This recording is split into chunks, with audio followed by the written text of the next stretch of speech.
presentation is on how the one of us can not only send into remission but rid the body of small cell lung cancer. My inspiration from the Congress is Jack and Draco, simply because he took a cancer that not many people know about and goes all over the place telling people about it and getting more people aware of the cancer. Now, the coronavirus is also known as the common cold. It is one of the smallest viruses at just 30 nanometers, which makes it interesting as to how 60 of each of the 4 proteins that make up its capsid fit onto the 30 nanometers. The coronavirus does not have DNA. It has positive sense RNA, which makes it a lot easier to work with. Now, you may ask, why the coronavirus? Well, why not?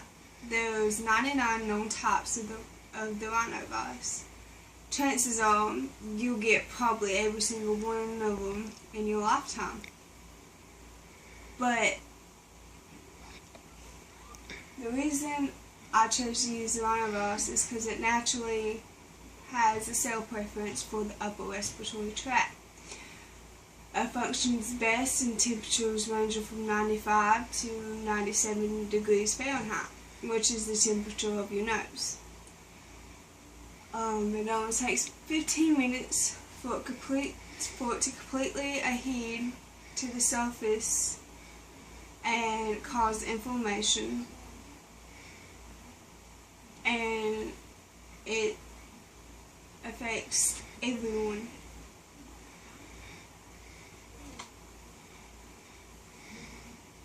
Lung cancer itself accounts for more deaths than colon, prostate, or breast cancer. 1.3 million people die every year due to lung cancer.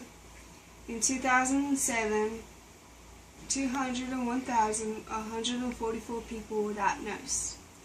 Of those, 158,248 people died. That's a little over half. While lung cancer as well, among people that are younger than 45, it can happen.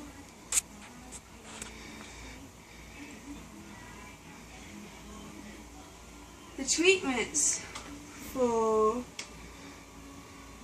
lung cancer, depending on what stage it's in, is surgery if it's in stage 1 and 2, or if it's in stages 3 and 4, you can use chemo and radiation.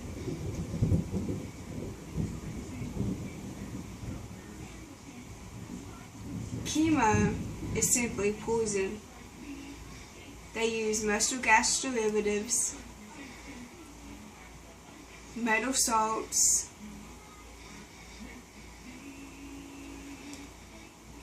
alkaline sulfonates, ethylenes, hydrazines and triazines, and nitrosoureas. Really, the type of chemo you get is based on the type of cancer you have. Some of the metal salts are copper, platinum, cisplatin, and oxaloplatin. Personally, my mom is on cisplatin, which is used in non-small cell, non-small cell and small cell lung cancer and breast cancer, just to name a few. People don't really think about what actually goes into the bodies. Mustard gas kills people, and yet we're putting it in people.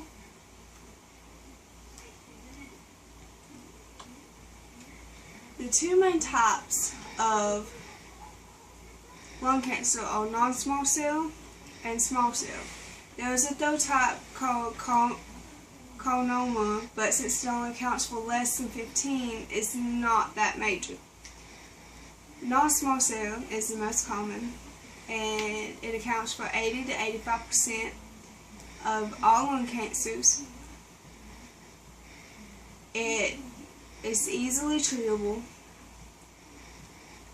and is technically divided into 3 subgroups, but non-small cell is not what we're looking at. We're looking at small cell. Small cell, unlike any other cancer or even non-small cell, is only divided into 2 stages: limited and extensive. Small cell starts in the bronchi, which is the center of the chest, and while it only accounts for 10 to 15% of lung cancer, it is the most deadly. It spreads the most rapidly. The difference between limited and extensive is simply that limited remains within the chest wall, remains within the chest cavity, while extensive is everywhere else, most often in the brain. 60 to 70% of small cell lung cancer cases are already in extensive by the time they are diagnosed. What does this mean in terms of life expectancy? Well, with limited, without treatment, you have 12 weeks to live. With treatment, you have 20 months, roughly. The 2-year survival rate is 45%. The 5-year survival rate is 20%. They may seem like really low numbers, or really low percentages, but compared to limited, that is major. Compared to extensive, that is major. With extensive, you have maybe 6 weeks to live without treatment. With treatment, maybe 6 to 12 months. There is a less than 5% survival rate after 2 years.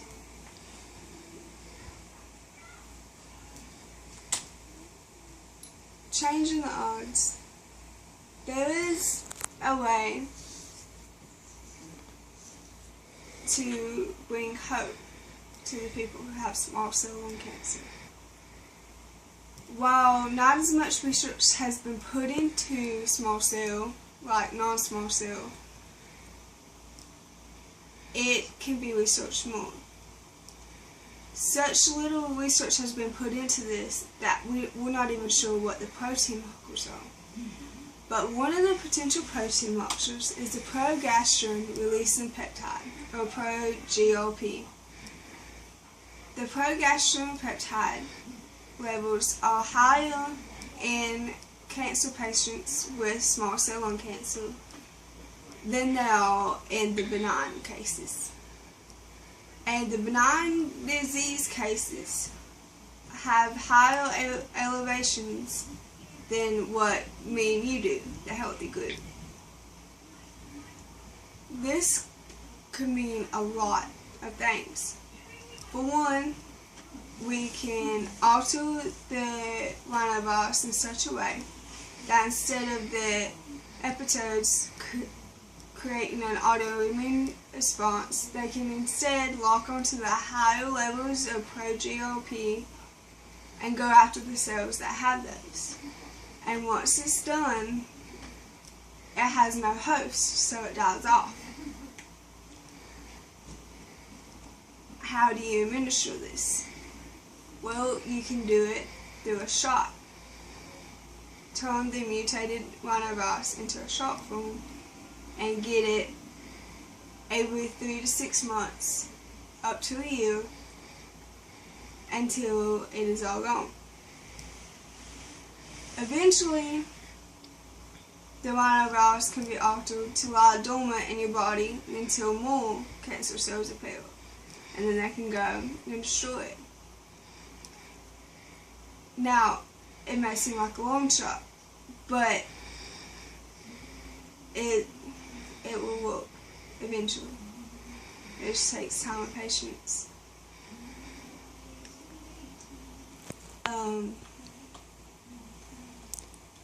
Next summer, I plan to go down to Jacksonville with the help of my mentor, Dr. Srinivas. He worked under the head of oncology down there, and I'll go down there and get my lab stuff done, and then come back and work on the clinical trials, work on some clinical trials with Dr. Srinivas while trying to find ways to alter the rhinovirus to eradicate the small cell lung cancer and finally bring hope to those who have it. So when they hear you have small cell lung cancer, it's not a death sentence.